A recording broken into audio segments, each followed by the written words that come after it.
Hello students, नमस्कार, good morning सभी को। आप सभी का स्वागत है इकोनॉमिक्स की क्लास में। इकोनॉमिक्स में हमने पिछले लेक्चर में किया था सेंसस और सैंपल मेथड के बारे में, और सैंपल मेथड में कौन कौन से मेथड को कलेक्ट करने की जो सैंपल को कलेक्ट करने की जो विधियाँ होती हैं उसके बारे में हमने बात की। आज हम शुरू करने जा रहे हैं एक नया टॉपिक, ऑर्गेनाइजेशन ऑफ डाटा, यानी कि आंकड़ों का व्यवस्थीकरण। इसमें हमने क्या करना है कि जो डाटा हमने कलेक्ट किए हैं उनको सही तरीके से ऑर्गेनाइज करना है।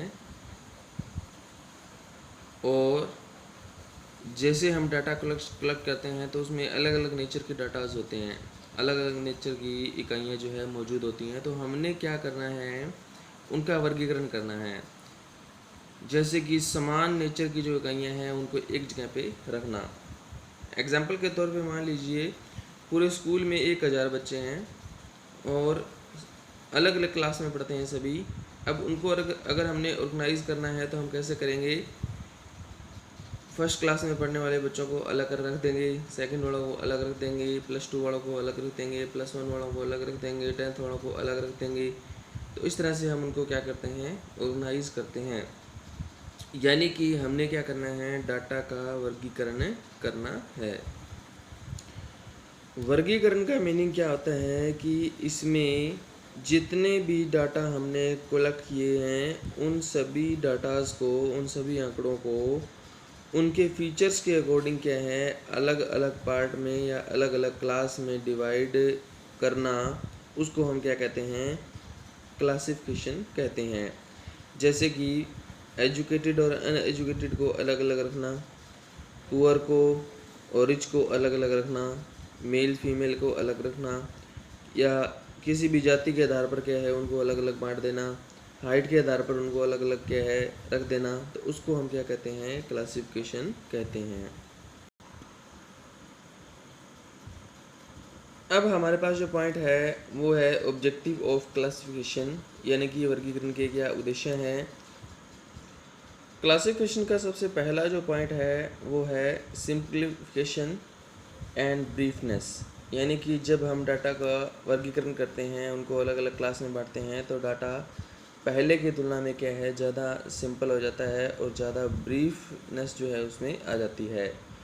उसके बाद दूसरा पॉइंट है इसमें यूटिलिटी, यानी कि जब हम डाटास को क्या है क्लासीफाई कर देते हैं तो उससे क्या होता है, उसकी यूटिलिटी जो है वो क्या है, बढ़ जाती है।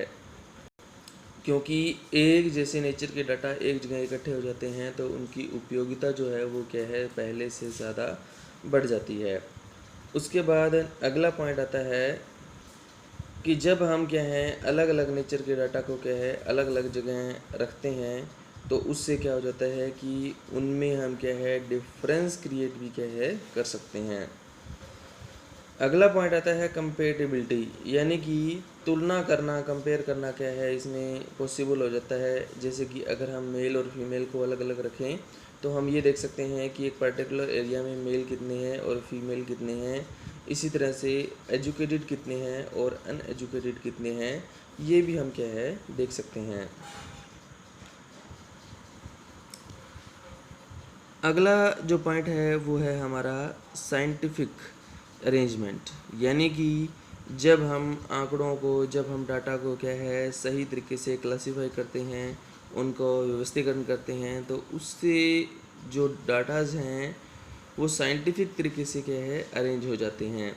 यानी कि पहले हमारे पास जो डाटा थे वो सारे एक जगह पे इकट्ठे पड़े हुए थे, अब हम उनको क्या करते हैं, अलग अलग ग्रुप में बांट देते हैं। पुअर रिच में बांट दिया, मेल फीमेल में बांट दिया, एजुकेटेड अनएजुकेटेड में बांट दिया, तो कई सारे क्लासिफिकेशन जो है वो कर सकते हैं। तो इसको कहा जाता है साइंटिफिक अरेंजमेंट। नेक्स्ट आता है अट्रैक्टिव एंड इफ़ेक्टिव।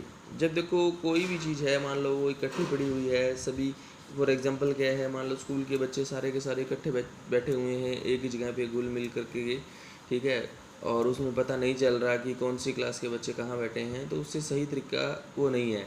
अगर हम उनको क्या है लाइन में बिठाएं और अलग अलग क्लास वाइज उनको क्या है बिठाएं तो वो ज़्यादा अच्छा लगता है और ज़्यादा क्या है इफ़ेक्टिव भी होता है।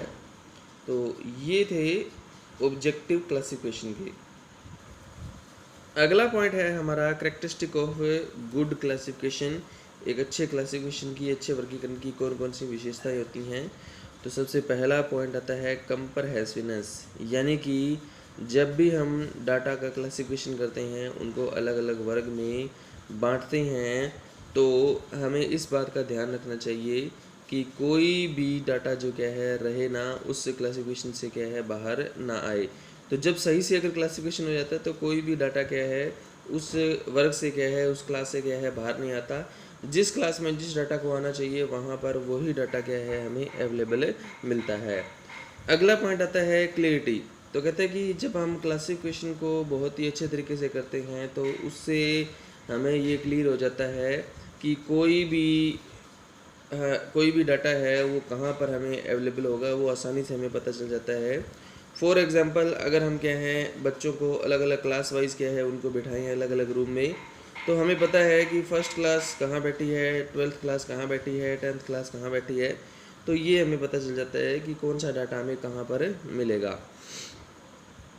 उसके बाद आता है होमोजीनिटी। इसमें क्या होता है कि एक पर्टिकुलर क्लास में आने वाले जितने भी डाटाज होते हैं उनके अंदर होमोजीनिटी होती है, मतलब कि वो सारे के सारे क्या होते हैं एक जैसे होते हैं, उनमें कोई डिफरेंस नहीं होता।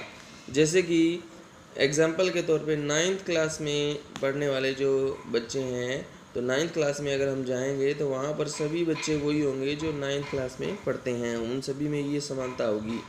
11th क्लास में जाएंगे तो उसमें सारे के सारे 11th क्लास वाले ही अवेलेबल होंगे। उसके बाद आता है सूटेबल। सूटेबिलिटी में क्या कहते हैं कि डाटा को जब भी हम क्लासिफाई करें, जब भी हम उनको अलग अलग वर्ग में बांटें, तो उसमें ध्यान रखना चाहिए कि हमारा ऑब्जेक्टिव क्या है, किस ऑब्जेक्टिव के लिए हम इन्वेस्टिगेशन कर रहे हैं। तो उसी ऑब्जेक्टिव को ध्यान में रख करके ही हमें क्लासिफिकेशन उसी के अनुसार करना चाहिए, ताकि कल को जब हम क्या है इन्वेस्टिगेशन करें तो उसमें कोई प्रॉब्लम क्रिएट ना हो। अगला पॉइंट आता है इसमें स्टेबिलिटी। इसमें क्या कहता है कि डाटा जो है वो क्या है, अगर हम कोई भी इन्वेस्टिगेशन कर रहे हैं तब डाटा का जो बेस है वो क्या है बार बार चेंज क्या है नहीं होना चाहिए। हर बार क्या है उसका बेस जो है वो बिल्कुल क्या है सेम रहना चाहिए। अगला पॉइंट आता है इलास्टिक। इसमें क्या कहता है कि एक बढ़िया क्लासिफिकेशन वही होता है जिसमें क्या है इलास्टिसिटी क्या है अवेलेबल हो, और उसमें क्या है ज़रूरत के अनुसार उसमें क्या है फ्लेक्सिबिलिटी क्या है अवेलेबल क्या है होनी चाहिए। मतलब ज़रूरत के अनुसार उसमें क्या है हम चेंज कर सकें, क्लासिफिकेशन इस तरह का होना चाहिए। तो यहाँ तक आपने करना है, क्लासिफिकेशन का मीनिंग करना है, ऑब्जेक्टिव करने हैं, और इसके मेन जो फीचर्स हैं वो फीचर्स भी आपने करने हैं। ओके, थैंक यू सभी का।